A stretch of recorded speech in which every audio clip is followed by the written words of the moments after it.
بسم الله الرحمن الرحيم. الحمد لله رب العالمين، وصلى الله على سيدنا محمد وعلى آله وصحبه أجمعين. اللهم اجعل جمعنا هذا جمعا مرحوما، واجعل تفرقنا من بعده تفرقا معصوما. اللهم لا تجعل فينا ولا معنا شقيا ولا مطرودا ولا محروما. Beliau setelah membuka khutbahnya dengan hamdalah salawat kepada Rasulullah, beliau berdoa mudah-mudahan perkumpulan ini adalah perkumpulan yang dirahmati Allah. Pisahnya kita dari majelis ini mudah-mudahan diampuni dosa kita, dijaga oleh Allah daripada melakukan dosa kembali. Dan tidak tercatat satupun di antara kita orang yang celaka sampai akhirat insyaallah. في هذه الأوراد التي كنتم تقرؤونها ذكر فيها كثير من الأولياء والصالحين، وبذكر الصالحين تتنزل الرحمات.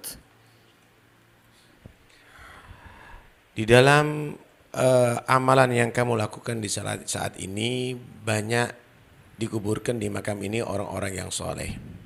Padahal dengan menyebut nama orang yang soleh aja udah turun rahmat Allah Subhanahu wa taala. وأيضا نحن في حضرة أصحاب القبور الذين اتصلوا في حياتهم بالله عز وجل. Dan kita sekarang berkumpul ada di ahli kubur yang dalam kehidupannya mereka telah menyambungkan diri dengan Tuhannya Allah Subhanahu wa taala. ومن عقيدة أهل السنة والجماعة أننا ننتفع بمجالس الأولياء بعد وفاتهم كما كان الناس ينتفعون بهم في حياتهم. Dan termasuk daripada ajaran Ahlussunnah wal Jamaah yaitu kita diajarkan untuk mengambil manfaat dari bekas orang-orang yang soleh atau di majlis-majlisnya orang yang soleh sebagaimana kita mengambil berkah daripada tempat-tempat yang mereka tinggali di masa hidupnya. وهذه القصائد التي كنتم تقرؤونها في كل حرف من حروفها يدل على أن أصحابها اتصلوا بالله صلة حقيقية. Qasidah-qasidah yang Anda baca tadi itu setiap hurufnya itu menandakan bahwa yang mengubah qasidah itu adalah orang-orang yang betul-betul telah sampai kepada Allah Subhanahu wa taala.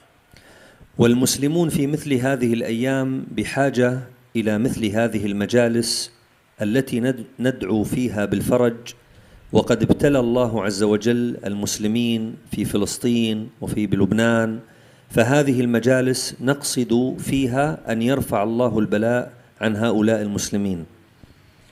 Dan seperti majlis inilah yang dibutuhkan oleh kaum muslimin untuk banyak berdoa, di antaranya yaitu mengangkat bala khususnya kaum muslimin yang sekarang lagi diuji oleh Allah, ada di Palestina, ada di Lebanon. وقد أرسل الله نبينا محمدا صلى الله عليه وسلم ووصفه في القرآن بثلاثة أوصاف. Dan Allah telah mengutus Nabi Muhammad sallallahu alaihi wasallam. Beliau telah disifatkan di dalam Al-Quran dengan 3 sifat. فقال الله تبارك وتعالى في وصف نبينا صلى الله عليه وسلم يتلو عليهم آياته ويزكيهم ويعلمهم. Sifatnya Nabi Muhammad di dalam Al-Quran disebutkan yatlu alaihim ayatihi. Pertama membacakan ayat-ayat Allah Subhanahu wa taala. Wa yuzakkihim, dan mensucikan mereka orang-orang yang beriman kepada Nabi sallallahu alaihi wasallam. Wa yuallimuhum, dan mengajarkan kepada mereka kitab dan hikmah. وإذا أردنا أن نكون حقيقة من أمة النبي صلى الله عليه وسلم ينبغي أن نعتني بهذه الأوصاف الثلاثة. Karena itu kita umatnya Nabi harus betul-betul perhatian dengan 3 sifat. Ya, Nabi sallallahu alaihi wasallam sebagai tugas utama diutusnya oleh Allah Subhanahu wa taala.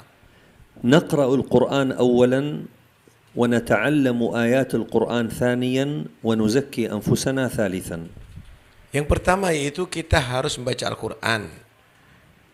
Kedua, mempelajari kandungan Al-Quran dan mensucikan jiwa kita dengan Al-Quran.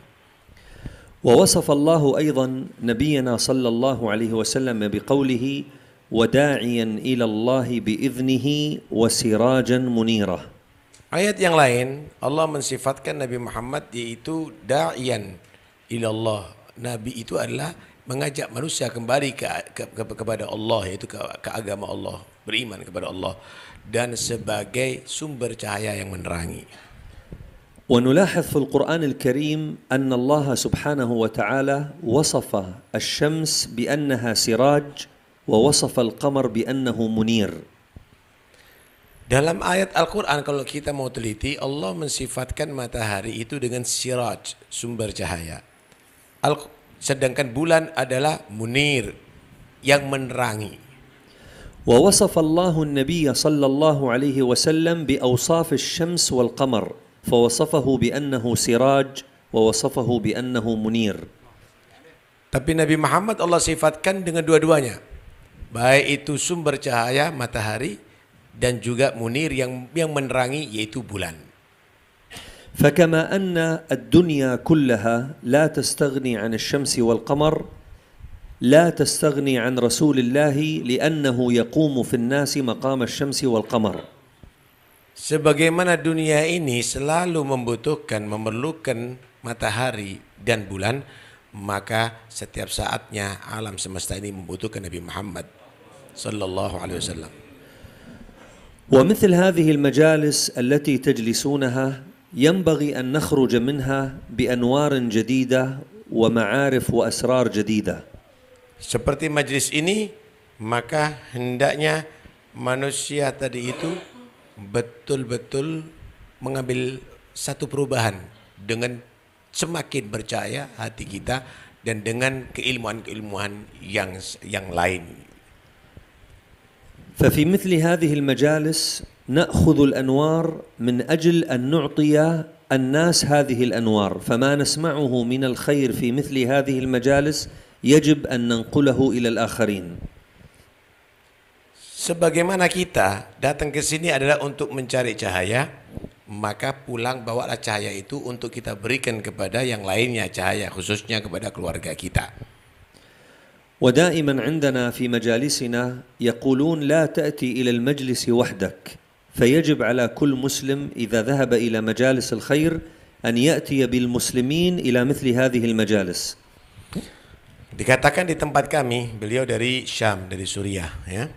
Di tempat kami selalu diwasiatkan oleh guru-guru kami, kalau menghadiri majlis jangan Anda berangkat sendiri, tapi bawa dalam hati Anda kaum muslimin untuk bisa kamu hadirkan ada di majlis tadi itu. وأهل الباطل دائما يجتمعون على باطلهم فيجب أن يجتمع أهل الحق على حقهم. Sebagaimana orang-orang yang ahlul batil, orang-orang yang melakukan kebatilan, kemaksiatan itu mereka bisa berkumpul dalam kemaksiatannya, maka orang-orang yang ahlul haq, orang-orang yang benar memang dianjurkan untuk banyak berkumpul dalam kebenarannya. وكنت قد سررت كثيرا في هذه القصائد وأنتم تدعون للمسلمين في ضمن هذه المناجات، فإن خيراتكم الآن في هذه المجلس تصل إلى كل المسلمين في مشارق الأرض وفي مغاربها. Betul-betul aku kagum dan bahagia aku mendengarkan qasidah-qasidah majlis ini, karena kamu bukan hanya mendoakan diri kamu, tapi kamu juga mendoakan kaum muslimin baik di barat maupun di timur semuanya. فأنتم كنتم تنشدون في الأبيات يا أرحم الراحمين فرج عن المسلمين. فصحيح أن أجساد المسلمين متباعدة ولكن أهدافهم وهمومهم متقاربة. Kamu tadi baca ya arhamar rahimin farij 'alal muslimin, wahai Allah yang Maha Rahmat, ya, lapangkan, bebaskan segala permasalahan, kesulitan, ya, malapetaka daripada kaum muslimin. Memang jasad mereka berjauhan dengan kita, tapi semangat kemudian keprihatinan adalah kita bersama-sama. فأسأل الله سبحانه وتعالى أن يحفظ بلادكم Amin. وأن يحفظ مجالسكم Amin. وأن يديم عليكم نعمة الأمن والأمان Amin. والحمد لله رب العالمين. Mudah-mudahan insya-Allah negeri kamu Allah berikan Allah jaga Allah daripada malapetaka, diberikan aman dan diberikan insya-Allah rahmat semuanya.